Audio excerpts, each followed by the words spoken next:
Every day, I see statistics that describe my country like this. Over the past 10 years, the median family income has declined by $2,500. Or people in the top 1% of the population bracket own as much wealth as those in the bottom 90%. With us constantly being reminded that Nebraska has the second lowest unemployment rate in the country, we might believe that Nebraskans have been spared some of the brunt of poverty. Last year, Community Action Nebraska did a survey of 10,000 Nebraskans asking about their financial situation. The result was a statistically significant study that gave us a snapshot of what it means to live in Nebraska. 67% of the respondents said that they had delayed seeking medical care because they could not afford it.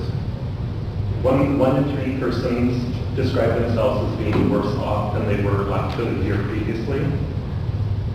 Those earning less than $25,000 a year were putting 47% of their money just to provide housing. 31% of respondents reported that their homes were in need of structural repairs, that being either foundation repairs, roof repairs, or wall repairs. 43% of those under 24 reported that someone in their household was unemployed. We also found that while employment was high, underemployment was also very high, and many people had just given up looking for jobs. The truth is, our nation's wealth is being concentrated in a smaller and smaller group of people. Depending on how you crunch the numbers, somewhere upwards of 80% of the wealth is controlled by 1% of the population. 25 years ago, about the time I was departing for the Philippines, that figure was 12% of the population controlling 33% of the wealth. It is widely predicted that my generation will be the first generation in our family's history, in our country's history, where we are less well off than our parents. We don't need to look any further than the federal budget to understand that our country values waging war over meeting human needs. In constant dollars, adjusted for population growth, non-defense discretionary spending is at the same level in the fiscal year 2011 as it was in the fiscal year 2001. Meanwhile, during that same period, the Department of Defense budget had, including the cost of war, but not for military construction, which is also a very significant figure, that number has increased by 80%. All this time, while this is happening, our federal income is at the lowest point since it's been since 1950, based on the GDP basis.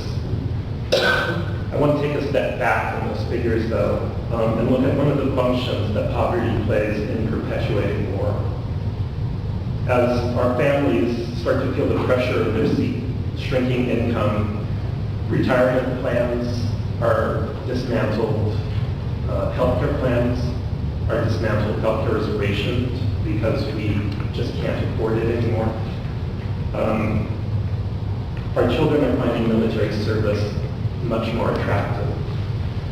Back in March of 2009, the Army reported the highest rate of new enlistments since the rush to enlist after September 11, 2001. Prior to that, they had been missing their goals or been forced to accept recruits who did not graduate from high school, who had hit the lowest levels on the entrance exams for the military, or had required waivers because of past criminal behavior. One Pentagon spokesman called 2009 a banner year for recruitment. The military met all of its goals for the first time since the creation of the all-volunteer Army in 1973.